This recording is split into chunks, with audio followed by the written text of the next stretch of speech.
Good evening, people. Happy Tuesday. Yes, Tuesday evening. Hope you're all well. We have the lovely, unbelievable, super skilled, badass tandem pilot, Helen Scott MBE, who'll be joining us very shortly. Hope you've all had a cracking day. Weather here has been a bit rubbish, which is a bit of a shame. However, life is good, people. Life is good. Scottie's never done this before, which is going to be great. She's just popped up. Here she goes. Here we go. Let's get her on. Let's get this bad boy on. Waiting for Helen Scott. Any minute now. Hello. Here she is. Ooh, that's a bit zoomed in there. How are you, mate? Yeah, I'm well, thank you. How are you? Yeah, very good, very good. You look so good tonight, Steve. Oh, you're a dear, aren't you? Hey, listen Look to at you. that cap and shirt combo. Hey, you'll. This is actually. Look at this. Hang on, look. It's official. Oh God, that's good. From the Yorkshire World, isn't it? Well, I wouldn't get one of those, would I? Well, you never know. You might do. It's too far for me. Well, so let's kick off with a bit of an intro for you, my dear, because like I've said, I've been doing my homework on Miss Scott, and mate, your bio is pretty impressive. I've got to admit, when I was writing this down, I thought this girl's pretty special. It's funny, like, you know, obviously you're a teammate of mine, and I've watched you win all this stuff. But actually, when I've written it down, it's like, holy cow, man, you're proper, you're legit. You're proper legit. So you are current. This is the amazing thing as well. You are current Paralympic champion, 8 times world champion, 4 times Commonwealth champion, national champion. You're a coach, and I'm going to throw in there. Hashtag this girl can. Clearly, mate, you're a dominator. Before you say anything, I just want to throw in there as well. You're also a current world record holder for the kilo. You've also got a world record for the flying 200 for your qualification for the match sprint. You've got 4 Paralympic medals, 12 world championship medals. How many national medals have you got? Oh, I hope you know the answer to this, because I do not. I didn't even know the answers to those last 2 that you said, to be honest. But yeah, I mean, when you say it out loud, I think that can't have been me, surely. But I guess it's spanned over plenty of years, hasn't it? So, you know, very lucky that I'm able to tally them up, I guess. It's an illustrious career, to say the least, mate. It's super impressive stats. Which, of course, you're a super impressive girl, so that's not a surprise there. So, mate, talking about that career. It spanned a while. So if we go back, if we go back 20 years, mate, to a 10-year-old girl, almost Don't 20 years. Don't act so surprised, everybody. To a young 10-year-old girl who signed up to a cycling club. What was the attraction, mate, for a 10-year-old girl? Like, obviously now, you know, it's a real battle, and there's a massive movement trying to get young girls into sport. What was the attraction for you back then, mate? Well, I think, you know, thinking back then, you know, we didn't really even have Victoria Pendleton on the scene. It was only, you know, Athens 2004 when I sort of discovered who she was. And so that was, like you say, a few years later, really. And I think basically it was the fact that I'd grown up with 3 younger brothers, and we just were very competitive, you know, having my brothers there. We were always into different sports. I think I just liked, you know, as every kid does when they get bought a bike, their first bike for Christmas and things like that. I just loved riding my bike, and I rode it around. We live on like a little estate, or my parents do, and yeah, just used to ride my bike around there. And I think they sort of decided that, you know, they needed to find somewhere safer where I could actually ride my bike, and then that's where they found the Hales Owen Cycling Club. So at the time, I don't think it was particularly that I wanted to race, you know, to the highest level or anything like that. I just wanted to race my brothers and beat them. Yeah, it was just sort of an avenue to sort of do that in a safe way, really, at the time. And what was your first bike like that? Like your first kind of proper bike, not like a scooter long thing or you know like a Oh trike or yeah. something like that. What was Oh, your first proper bike? I remember I had this really teeny tiny, I mean, that hasn't changed, little like old rally, white and red rally bike with levers to change the gears on that down tube, the little, you know, brakes on the tops. Yeah. And I can still picture it now. It had like knobbly tires. It wasn't sort of quite a road bike, but it wasn't like a cross bike. And yeah, it was my pride and joy. Absolutely loved it. Did you rock around the track on that with you, Absolutely did. We did we had like this Friday night track league down at Houseowen and it was the freewheelers. And the prize that we all wanted at the end of the night was when we gave our numbers back in, we got given a Mars bar, and that was like the dream. Every Friday night, getting your Mars bar after. That was it. So raced on the rally for a fair few years, yeah. that's brilliant, mate. That's brilliant. How things have changed, eh? I reckon would you be pretty happy if the ECI started giving out Mars bars? Well, sometimes I would because they give us some funny presents sometimes on that podium, don't they? So a That's it. chocolate would be lovely, actually. Yeah. Yeah. We did all right. We got coffee in Canada this year, didn't we? That was Oh pretty yeah. decent. I've still not Yeah. had a chance to try that out yet, actually, in my Oh, machine. crikey. There you I go, know. mate. There you go. So Okay. obviously, how old were you when you started kind of racing then? When did you think, oh, actually, you know, this biking malarkey's all right? Did you just start on the kind of outdoor velodrome, or were you going out on club rides and things like that as well, or? Well, it was mainly the outdoor velodrome, and then so yeah, it was sort of just like the sort of the local races to begin with, and then it sort of developed into a group of us knew that there was some national racing going on, and I think back then we had it was definitely under 14s. I don't know whether that was the youngest age group, and that was like nationally. It's changed a little bit now how it works. I think like it's regions now who have to qualify for national champs, but at the time every region went to every sort of track in the country, and we just sort of yeah, went in convoy really every weekend to different tracks around the country and raced nationally there. But it was also we did a lot of circuit races as well, so I did, you know, try to be a endurance rider. I did cyclocross races on Sunday mornings, which I hated, but some reason still got up and did them every Sunday. So I did a little bit of everything, although track was my, you know, my main love really, just because I guess that's where I started and I had the most success on it really. Yeah, so I was going to say, so were you always quite like you were decent right from the kind of get go? You know, you were up there with you know, as a youngster, kind of doing pretty well. Yeah, I think so.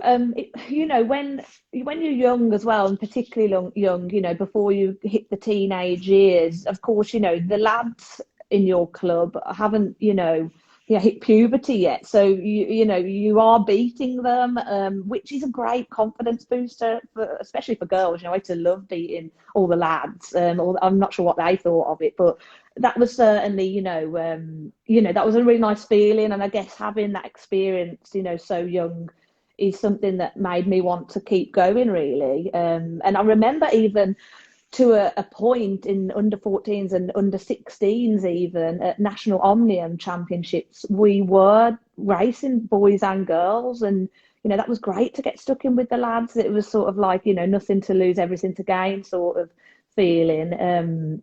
And yeah, you know, the more competitive it got, you know, the better really for me. You know, especially as a youngster, you crash, you get back up, you don't think about it. Whereas now, you know, I think about every little niggle I get. I've been on the phone to Katie, our physio today, like, oh, my hip hurts a bit, you know. Turning into a diva. It's funny, isn't it, when you have that like amazing support around you, how all of a sudden you really start relying on it. And I think since lockdown, it's been really funny. We have to kind of treat yourself and take care of yourself a bit more. And I think probably a positive for a lot of us actually. It'll probably make Katie quite happy she's not Yeah. got all these Less diva busy. athletes going in Less, saying, "Oh, this hurts." So yeah, less busy, absolutely. although I'll obviously always be going in for the social anyway to see Absolutely, her. absolutely. It's good social in that room, isn't it? Yeah. So you mentioned like kind of under 16, so you raced right through your schooling years, Mm-hmm. and you must have been starting to realise you were, you know, you had a particular skill set here, because you're now at university again Oh, for the yeah. second time around. Oh. You've been before me, but what happened first time around? Well, I love telling this story to people because I feel like it's like a cool little punchline. But I did start university, so I got to a point where I was completing my A levels. I had applied for the Sprint Academy, which would mean that I would be moving up to Manchester, and because I wasn't on sort of the Olympic development program, it wasn't as clear cut for me whether or not, you know, I'd get onto the program or not. So I had to make a choice of whether or not I would apply to university as well. And I decided to, and I actually received a place at Birmingham University. The decision was made to stay, you know, near home so I could still train on the track at home while studying. But simply, I hadn't heard back from British Cycling before I had to join university, so I just had to start uni. And I think I did 1 week of proper uni. I got Freshers Week in, and then Of course you did. I completed Freshers Week, of course. And and then I received a letter to say that I'd made it onto the Great Britain cycling team. So shut my laptop. That was it, and I sort of moved up to Manchester. I think I got the letter maybe in October, and I moved up in the November of 2008. So I went back into uni and sort of told them about, you know, the opportunity that I've been given, and they were thrilled. Yeah, absolutely thrilled. And I managed to defer my place then for the next few years, and every year I would defer it. And yeah, never gone back. and until now, I guess you're because you're am I right in thinking you're studying sports science? I am, yes. I'm at Manchester Met now. I am I'm just about to start my 6th year. And so I did start it in 2015. It's a distance learning degree, and so it's super flexible. But it just seems to be never ending. Although I am actually technically in my final year now, so plenty of work to do. But the end, there is light at the end of the tunnel now. So yeah, I'm really enjoying it. But I guess we can chat about that at another point. It's sort of the only thing I talk about at the moment in lockdown, because it's basically all I do to try and catch up on everything that I've missed. I guess that's a great thing about it being flexible. With obviously being a full-time athlete, you're pretty much a full-time coach as well, aren't you? You're a busy girl, so squeezing all that in is good must to be be challenging. busy.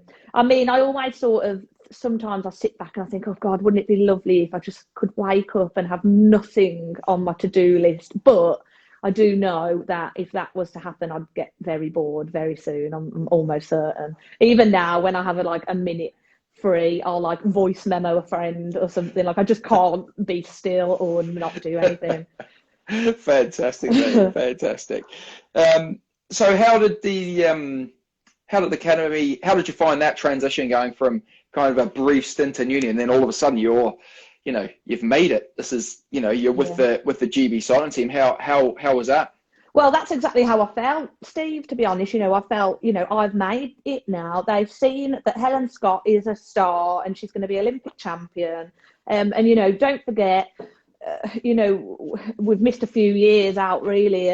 Although I loved my riding and I was fairly successful at national level, I was never the best, I'd won national team sprint titles with Jess Varnish, but I was never winning sort of solo individual gold medals. I was sort of silver, bronze, in the pack for like scratch races and stuff. So I was never sort of stand out. To be sort of recognised, and as I say, it took me 2 attempts to get onto the talent team, which I think is now the apprentice squad at British Cycling. I never made it onto the Olympic development program, which is now the junior academy. Although I did guest on a few. I mean, I was that desperate to make that squad, Steve. I tried out for the endurance ODP, and it was just a disaster. You know, I don't think there's any of my old endurance teammates on this Insta Live, but they'll just tell you it was just horrific. I had to get pushed up like a hill by the coach, and at that point, I thought, well, I'm not going to get selected for this squad if the coach is having to push me up this hill. You know, so as I said, so to get sort of selected to become a full-time bike rider, you know, having sort of not ever really made it, I thought, well, finally, you know, they've seen that, you know, I'm worthy of this. And it was a huge transition because it was not only sort of becoming a full-time bike rider and having to sort of learn the ropes and be amongst, you know, my heroes, Victoria Pendleton, Chris Hoy, Bradley Wiggins. I also was moving out of my parents' home for the first time. You know, I barely knew how to make myself dinner. I've still got Jamie's 15-minute meals on my shelf, I'm sure. So it was just a huge transition. I moved into a flat in Fallowfield, in sort of the student area of Manchester, with Anna Blythe, who I'm not sure you ever met actually, Steve, but No, she was no. sort of the next sprinter, sort of next to Vicky P at the time. So she was a fantastic sort of roommate to have, because she showed me the ropes and we became really close friends. So that really did help. But it was the hardest year of my life, really, because, you know, although I absolutely loved it, you know, and everything was just so new, you know, getting the kit and getting the bike, and, you know, I got a UKSI track bike and I was like, oh my God, this is just the best thing ever. I was very, very aware that I was not the best rider, not only sort of in the world, but nowhere near on the squad. And it was hard to take. You know, I turned up every day and I worked my hardest, but my good God, I was not the best at all. You know, I found it very hard to improve. As simple as that, really. I know that feeling. You do not. I definitely know that feeling. Turning up brand new, and yeah, when you walk into track centre and you've got all these Olympic champions and you know, Paralympic champions, and you're sitting there just thinking like, what on earth am I doing here? Like, I've got no right. I'm just a bum climber. I've got no right to be here.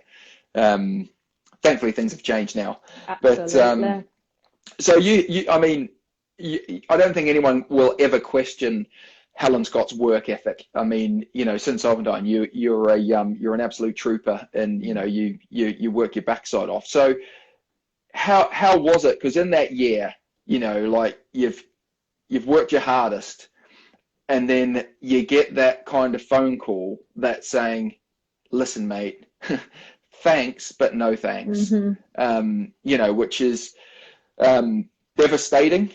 You know, that's kind of your dream up in smoke. So just talk us through that briefly. What was that kind of process like when you had that phone call?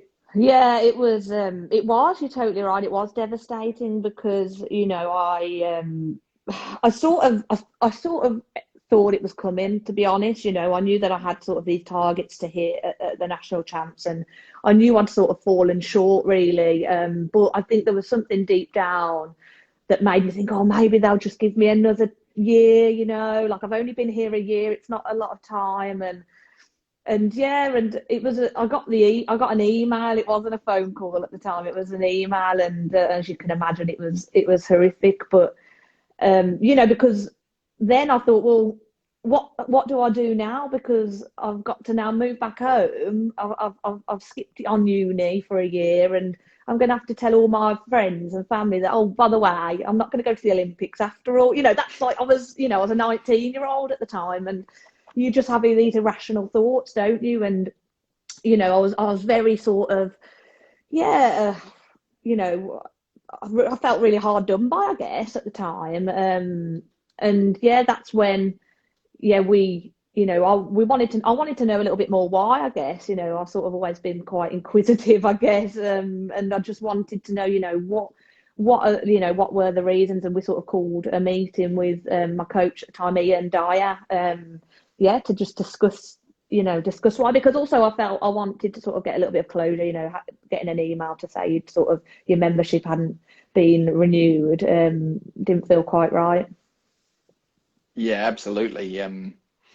It's I think that's the brutal side of elite sport that people don't often see, that you can be cut. There's no, we don't have pensions, we don't have this contract, we have nothing. Basically we have performance targets, and if they're not met and your face doesn't fit anymore, that's you gone. And that's, and sometimes they come as blunt as an email, which is brutal. However, out of that meeting became an opportunity, and you grab that with both hands, and it changed your life. And talk us through that, what that opportunity was and how that came about. Yeah, so like you say, in that meeting, as we were discussing sort of, the past year with Ian, he did drop into conversation, and I just think, wow, if he had forgotten to tell me that or something, what would have happened? But thankfully he did. And I hope Chris may have followed me up anyway. But he said, Chris Ferber, who was the head of the paracycling squad at the moment, obviously I knew him, both the Paralympic squads, we all train together, don't we? He said, Chris has been watching you for the past year. He's really interested in you piloting the front of the tandem. Of course, I knew exactly what that was. I'd seen, Barney piloting the tandem with Neil and Helen and Aileen at the time. So I knew exactly, what he meant. And he said, he thinks you've got his number. So just get in touch with him if you're interested.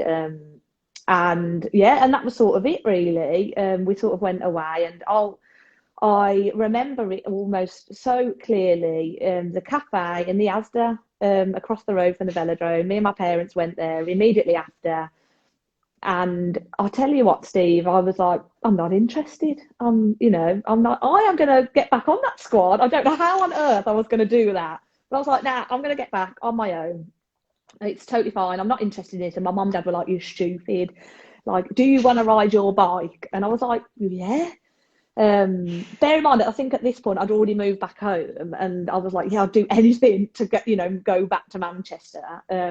And they said, well, just give it a go, just give it a go. So I got in touch with Chris Ferber, and well, I guess the rest is history, but it's not, because they weren't just going to say, okay, Scottie, come straight on and we'll take you on. I sort of had to hit loads of targets as well, because of course, I was going from riding the match sprint Kieran and 500 metres to the kilometre and the 3 kilometre pursuit. So they were like, look, we have no doubt, you'll be great at the kilo, but we need to know you can ride a pursuit as well, because obviously we have to ride 2 events at the game. So they were like, you're going to have to do a ramp test, and you're going to have to train for this. And Chris was like, oh, do you want me to set you some training over the winter? And I was like, yes, do, for this ramp test. And honestly, Steve, I don't know how. I know I tell you all the time, but I don't know how you do it, because I hated every second of that training. I had to train twice a day, and I had to train on the road for like hours a day, twice a day. And I was like, I went in the rain, and I thought, this better bloody be worth it. And I did this ramp test, and I didn't get the score that they wanted. And I was like, oh my God, like, this is just horrific. And then I think Chris gave me a little bit more time. So then I called on the wise dame, Sarah Story, and I was like, Sarah, you've got to help me. I don't know how to ride a ramp test. I don't know how to conquer this goddamn test. Have you ever done one, Steve? I have never done one. Oh God! I mean, you'd probably just be brilliant at it anyway, but it's not fun.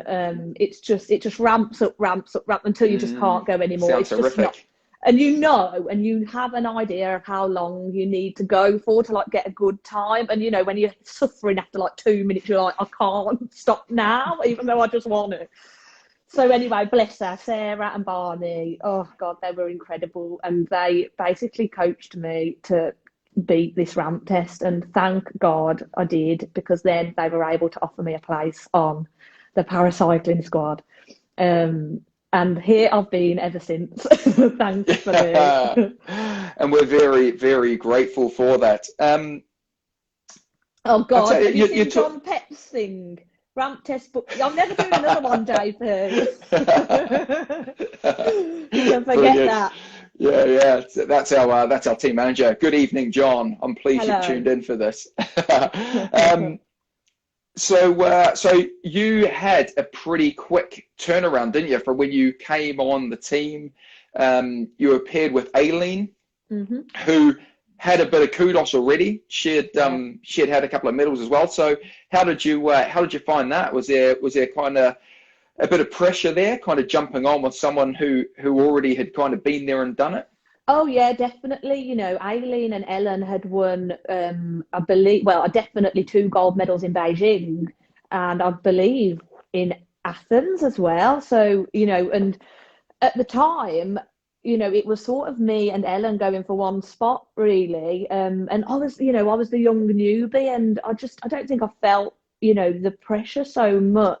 It was just sort of when I realised that, you know, London 2012 was on the horizon and they were going to be selecting somebody. That's when I sort of felt it. But yeah, with Aileen, you know, that girl was like world record holder at the time, and you know, every time we got onto the tandem, you know, and rightly so, she expected world records. And, you know, to begin with, obviously that never happened with Aileen, with me.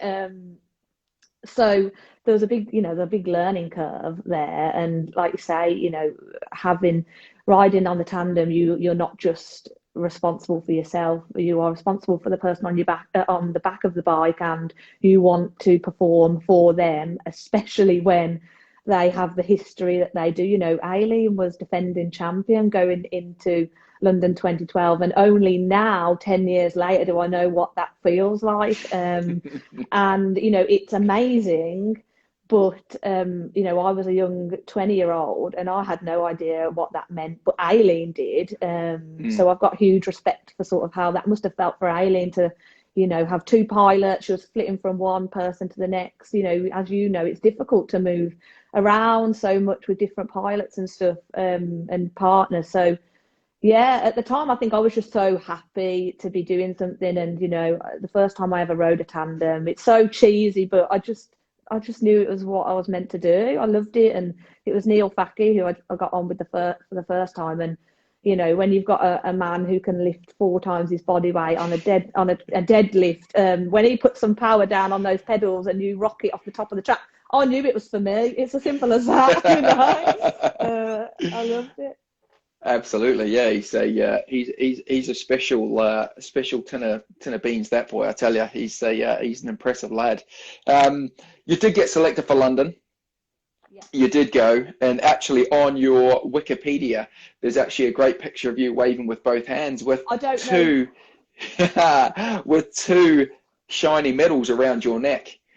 And although you claim, and I'm going to call you out on this because you claim you're a terrible endurance rider and a terrible pursuiter, I've witnessed you winning a medal in a pursuit, and I think it's probably one of the best pursuits I've ever seen ridden. And that's not to take anything away from our pursuiting girls, because they won that day.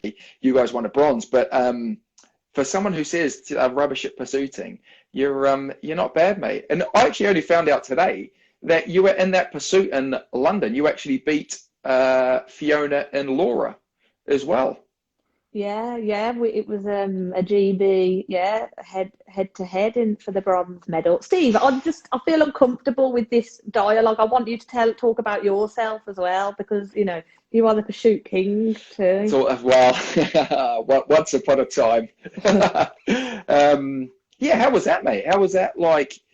Racing against a teammate, because we thought that was going to be the case in Rio, you know, with how you guys qualified, and the girls, and obviously the Kiwi girls went into the final, which our girls ended up winning. But you raced the second Kiwi bike in the in the bronze medal ride-off. We did, yeah. So I tell you what, I think your performance in pursuiting, I mean, I think you've got a better track record than I have. You've come away with two medals in 2 races that I've seen. It's pretty impressive.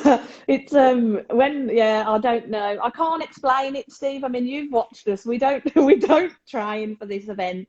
But I guess, training for the kilo, it's hard, it's super, it's super high intense. We do a lot of interval training, and I guess it just sort of crosses over a little bit. And talking about, the Rio pursuit, it was, it is the best pursuit we've ever done. It's the most even pursuit we've ever done, which I don't know how that happened, because the day before we did a practice, Sophie and I, and I remember John Norfolk just being like, just don't go off too hard, because our splits were just all over the place. We went out, did a 15-second lap, and and we thought, oh, we can't go off that fast, we're just going to die a death. But somehow we just managed to rein it in on the day. And honestly, I don't know whether we could repeat that again. We've just said it was just an absolute dream. Doing that, horrifically awful, we knew we were going to give our best shot, obviously, but we had no idea that would qualify us, because the world, every event has moved on, but particularly really all the tandem events over the last 4 years. And, having me and Eileen, winning that bronze medal against Laura and Fiona in London, I didn't expect at all that we would be in with a chance come Rio, just because we were so focused on the kilo in Rio, because we were coming from behind, and that was our main event. And, we wanted 1 gold medal. We weren't thinking about, multiple medals. We just needed to get back our gold medal. So we were so focused. That's why it was such a surprise, because we had no time to focus on it. And, it's not that we would, we just thought, oh, we'll just go in, and we didn't want to disrespect the event. We had to ride it, but we simply had no choice. We had to put all our eggs in the kilo basket, because we were coming from behind. Yeah, absolutely. Well, you've mentioned there Sophie Thornhill, and let's chat about Soph for a minute. I had a couple of messages with her today. And I asked her a couple of questions. One of those was, what is the biggest laugh you've had with Scottie, with yourself? And she said, God, there's just too many to choose from. But she said the one that stuck in her mind was after you won the kilo. And we'll touch on this in a second, but after you won the kilo, that gold medal in Rio, you both rode back to the athletes' village down the cycle path, which is a long way for you guys, I'll admit. It's all of a kilometre. It is. Lots of obstacles as well. Yeah, exactly. And she just said you laughed but the whole way back, just had a really good laugh. You just was so pleased that, all that work, that kind of, whatever it was, 6 or 7 months, 8 months, kind of really paid off. And so that was the biggest laugh. I said, what were you most proud of? What are you what's your proudest achievement with Helen? And she said, again, it's kind of hard to choose, but she said either obviously the games or the commies. Obviously in Australia and the Gold Coast, which you guys put in a phenomenal performance, which again we'll talk about in a second. And the last thing I asked her was, I'll leave that one for now.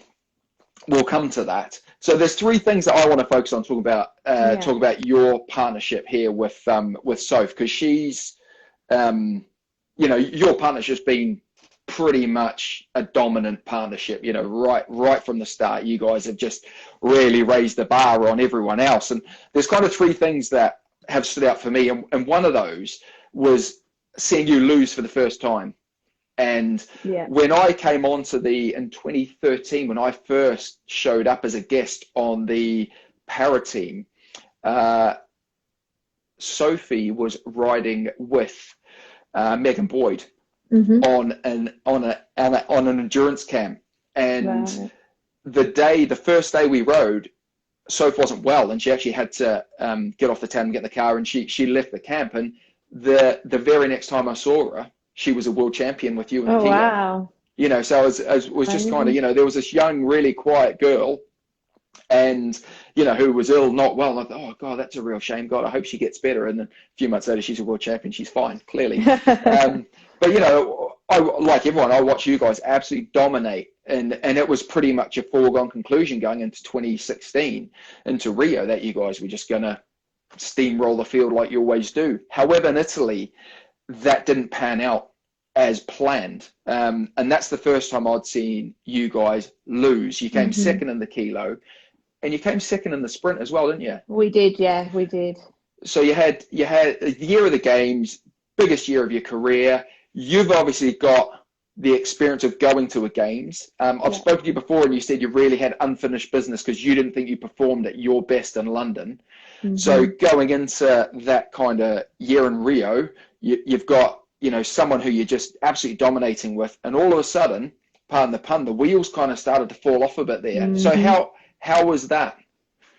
Yeah, that was, I mean, I know I've said it before, but I will always say it was sort of the turning point in our career, 100%. You know, like you say, I had become world champion with Soph. Soph was already world champ in 2014 with Rachel James. And in 2015, that was when I won my first stripes with Soph. So a year before the games, when you're world champion, well, like you just said, you know, you think, wow, this is excellent. We're world champions with 1 year to go before the games. We're a shoe-in here. This is going to happen. And, you know, especially coming from London, you know, I had sort of my own personal agenda, you know, winning silver in London at home games, as amazing as that was now that I think back. And obviously all my friends and family thought it was the best thing ever. I've just seen my cousin Kerry has just joined. Hi, Kez. She was there watching me, and they thought it was incredible.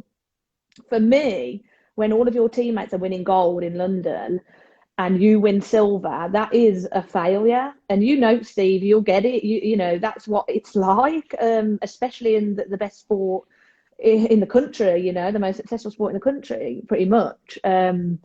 So for me, you know, I was like, you know, a year before Rio, I was like, this is actually, you know, I'm actually going to, you know, do this and turn it around and finally win the gold medal that, you know, I've worked for. So then in Italy, you know, admittedly, I knew going into that champs I wasn't in my best shape. I'm not sure about Soph at the time, but I just, you know, I didn't feel we'd sort of made the improvements that we should have.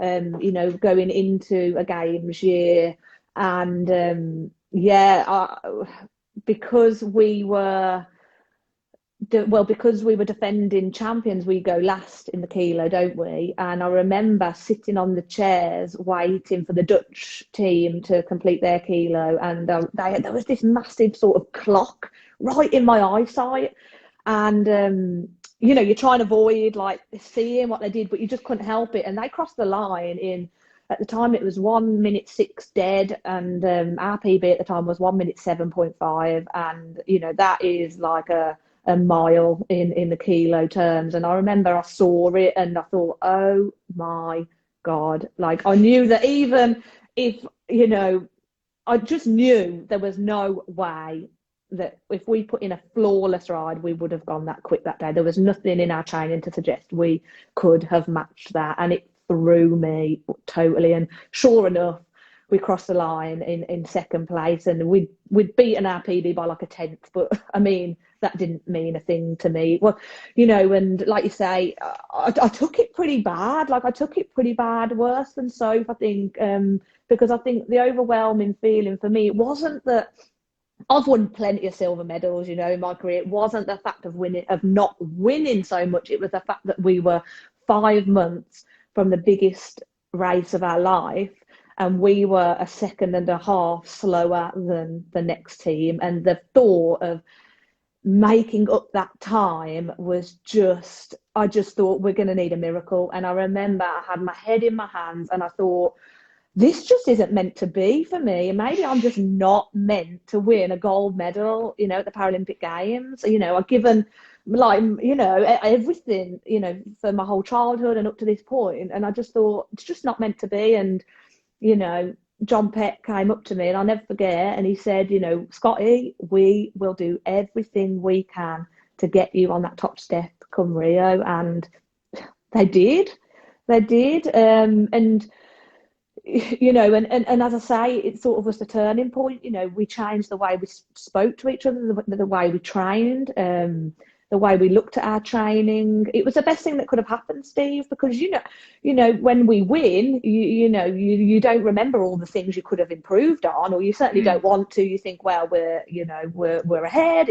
Everything's great. We'll keep doing what we're doing. But when you lose, and you lose bad, you look at everything. You look at everything. I definitely know that feeling. Yeah, well, that's it. And I guess that's like that's the beauty of sport. It's uncomfortable, but it has to happen for progress to be made, doesn't it? And yeah, it was, you know, it was the best thing that ever happened. And, you know, look, we got silver in the sprint the next day, but God, we raced our hearts out that day. We went to 3 rides against the Dutch, who had beat us the day before, and we beat them in the semi-final. And then we got rode over like we were stood still by the Australians in the final. But to me, that was like a win, you know, because we'd really fought back from a really, really disappointing, you know, the day before, knowing that our Paralympic, you know, event, we were no longer the best in the world. Yeah.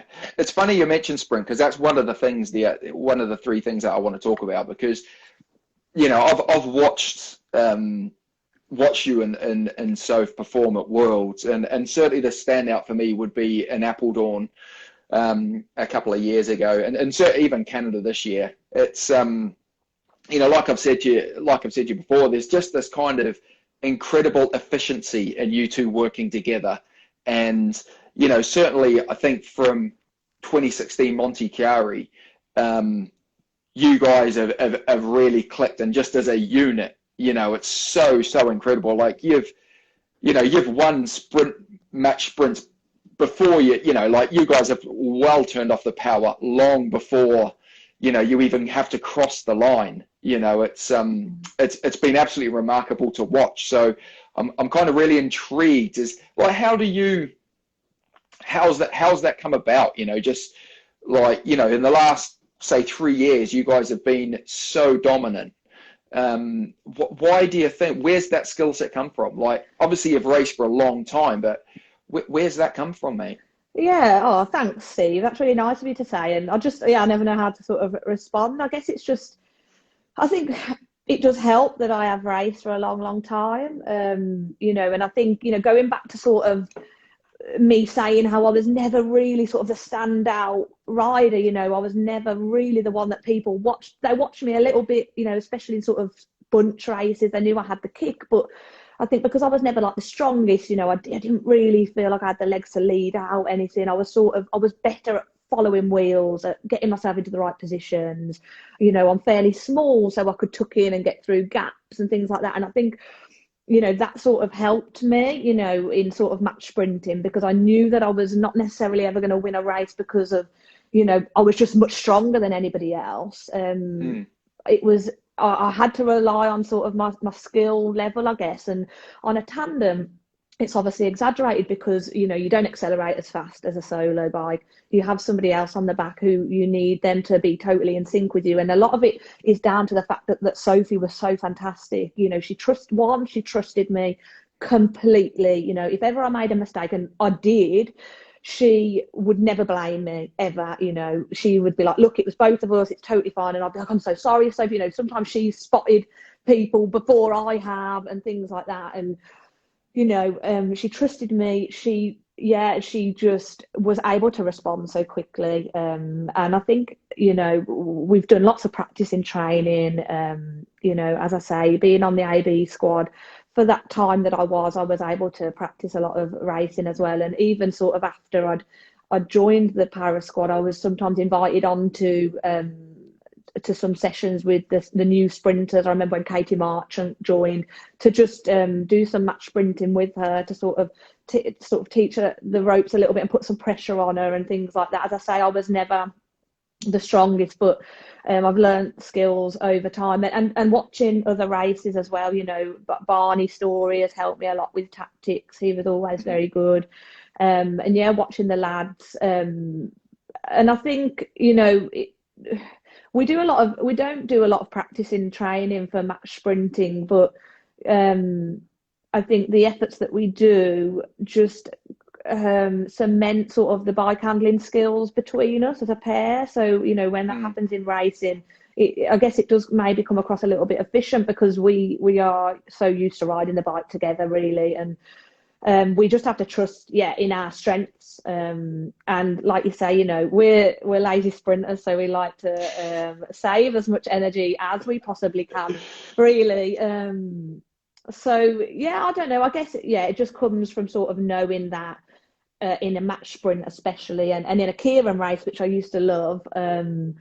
It's not just about, you know, being the strongest. So you just have to be, you know, aware at all times. And now the tandem sprint has turned from 6 laps to 3, so that's even more important, and that will test, you know, me a little bit more. I've been able to relax a little bit, you know, in the last few years, but now it's sort of back to sort of AB sprint sort of style. So, you know, a little bit more research I'll have to do for that for the next time.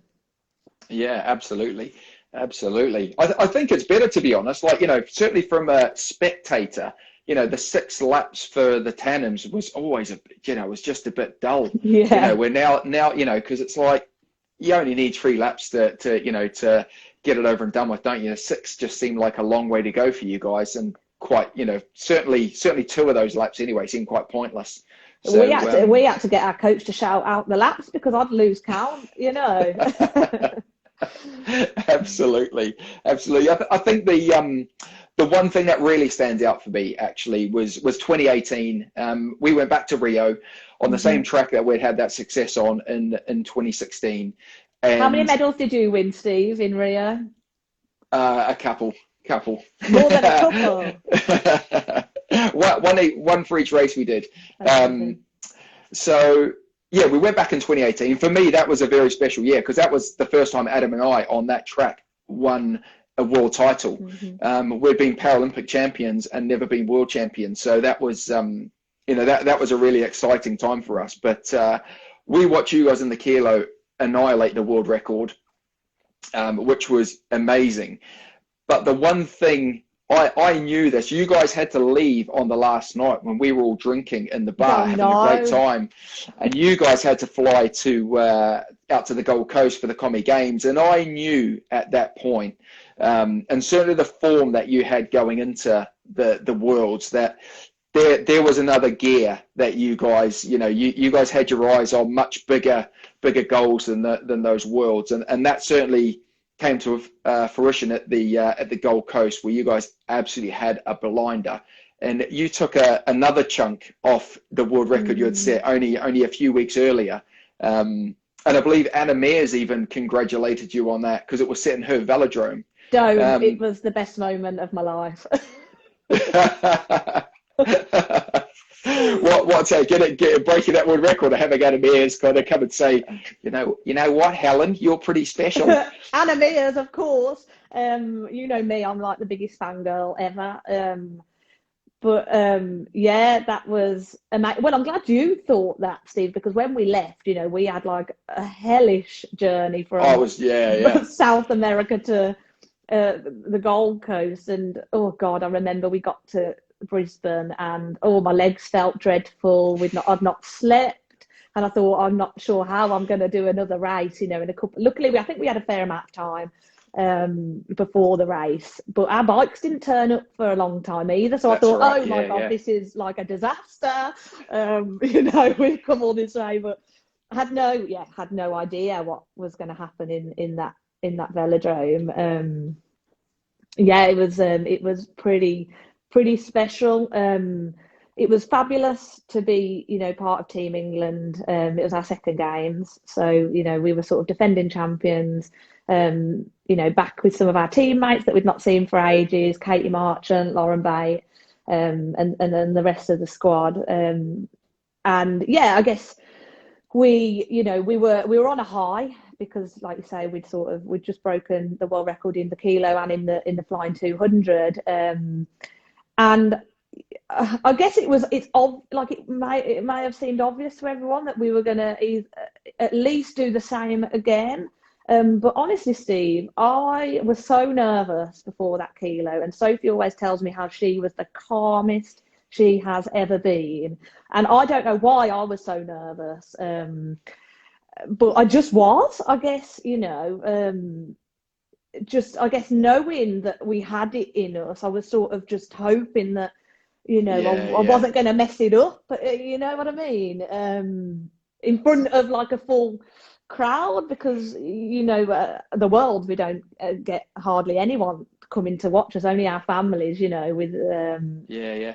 so it was, yeah, just a weird feeling, but yeah, also, yeah, magic as well, magic. Yeah, absolutely, absolutely. Um, well, mate, that magic, that partnership has come to an end. Sophie has decided that she is moving on, um, which I think, knowing Sophie over the last probably couple of years, I think she's kind of wanted to move on with her life, wanted to do other things. She's super young. She's got a whole nother life there with, going to uni, and she loves her sport. She loves her history. Yeah, so I guess for me personally, it wasn't a big shock when Mm. I heard the news. I felt sad because she's great to have around. You guys are obviously an amazing duo to have in track centre and have a laugh with and stuff. But how did that kind of hit you? Yeah, I guess similar to yourself, it's sort of been not a long time coming, but it was certainly on the horizon. But I said to Soph this myself. I said, I guess I had like it was probably very naive, but it was a sort of a romantic sort of vision of us, defending our title in Tokyo. I was maybe going to persuade her to compete at Birmingham Commonwealth Games, and then we would retire together, like do a joint thing. And, of course, that isn't always possible. And, for Soph, she's sort of made that decision to step away a bit earlier than planned. So, it is still devastating for me to sort of, picture my tandem career without her now, because I did hope and wish that we could have gone to Tokyo to defend our title together. We are, we were in Canada, gearing up to being in the best shape of our lives again. Unlike Rio 2016, I guess. So it was sort of a different feeling this time around. So yeah, it's sad, but I've had time to reflect on it now, and just talking to you, even Steve, it sort of reminds me of the amazing times that we have had together, and I'm just very grateful to have shared them with Soph. And as I say, she was such a fantastic stoker for me, because she just let me be me. She let me be who I was. She trusted me on the bike, and that's a massive thing, for knowing that somebody trusts you completely.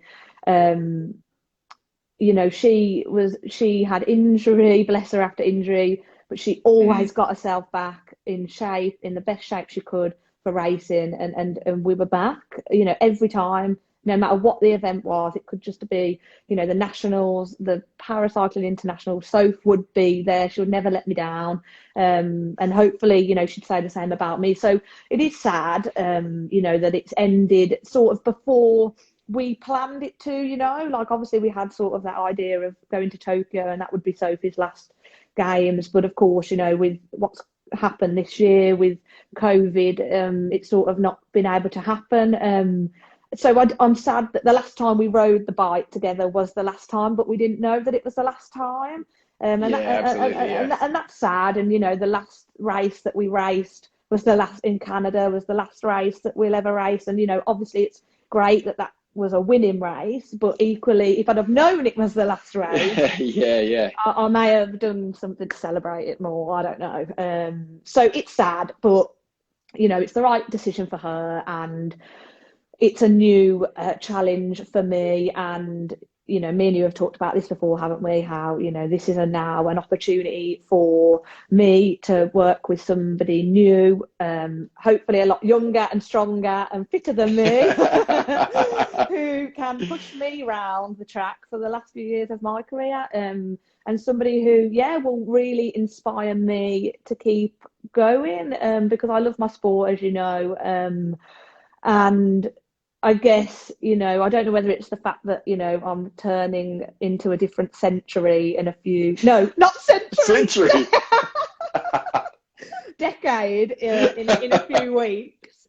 But I've been thinking about, you know, how much longer can I go on for? You know, there are other things that I want to do post cycling. And yeah, perhaps somebody new coming on who, you know, is super enthusiastic, you know, super strong, will inspire me to keep going for, you know, perhaps longer than I thought I would. So yeah, there's, you know, there's the sadness, of course, but there's also a little bit of excitement now for me going forwards, I guess. Yeah, absolutely. Yeah, I guess it's how you frame that in your mind, isn't it? So the third thing that I asked Soph was, what advice would you have for who takes your place behind the amazing Helen Scott? And she was pretty clear on this. She just said, listen to what Scottie tells you, because she knows everything. She's got all the tricks in the book, and trust her. You know, I mean, she, you know, like I would expect, she was absolutely that's nice. You know, yeah, lovely, and that shows with, obviously, with your friendship. So so you talked a bit about there after cycling. Heaven forbid it's not the end. We've got a big campaign at the moment to find you a new Soph. You do. And so you can continue your world domination. So, you know, you've kind of alluded to this, but what are you kind of thinking? Have you got any plans after cycling, whenever that may be? Yeah, so, you know, as we spoke about, I'm sort of studying a sports science degree, and that sort of, you know, it was sort of twofold, really. I, you know, wanted to do something that I was really interested in outside of cycling, but something that perhaps would be able to set me up to go into a job afterwards. And I know from, you know, being involved in high sport that this is where I want to be in some capacity. I can't imagine not sort of, you know, working with people, going to an Olympic, Paralympic Games, or any kind of major event, really, whether it be sort of the Junior Worlds or whatever. And as you said, I do a little bit of private coaching. So, you know, my sort of number one sort of aim at the moment is to hopefully get into coaching post my career. However, like in whatever capacity sort of looks like, really. You know, I just want to work in the sport that I love, and you know, I don't often, because of our schedule and training and stuff, I don't often get to sort of coach physically in the flesh. And when I do, I love it. You know, I get some Masters riders who I coach over for the Masters World Championships, and each year in October. And God, I just look, it's so hard though. So every year I do get like this image of like, oh, I just don't think I'm ready for that just yet, like a proper job. You know, I think cycling's hard, but actually being on the other side of the emotional stress, the physical stress, you know, of holding up your riders and all this business all day long, as much as I love it, God, it's exhausting. But you know, I do have those moments where I think, oh, you know, I can't wait to do this one day, and just to be on the other side of the fence, I guess, for a change. And I remember chatting to John Norfolk once, because obviously he was a rider. He raced on the Tandem and solo. And I said to him, you know, John, when did you know that, you know, it was the time for you to retire from cycling and get into coaching? And he said, well, it was when I realised that I'd rather be on the other side of the fence on the track. So I've always sort of got that in my mind, you know, when that moment sort of comes, hopefully not soon, then I'll know that like it's the right time, I guess. So I love coaching. I try and help out with the academy. groups when I can, and I just love, I love working with people and helping people, and if it's anything to do with going to an Olympic or Paralympic Games, then I'm in. You know, I'll be a carer, I'll be anything, I'll be like the entertainment. I'll just do anything just to be there, mate. you know. Super cool. And you would be more than welcome. Could only imagine, for sure, because you bring a certain amount of energy. It's just popped up and said we have 20 seconds remaining before it's going to cut us off. We have been on for an hour, my love. You are absolutely amazing. So thank you for listening. I want to talk about you. No, this isn't about me. This is all about you. Anyway, mate, it's going to cut us off. Thank you so much. You're a bloody superstar. Thanks, Steve. Thanks so much.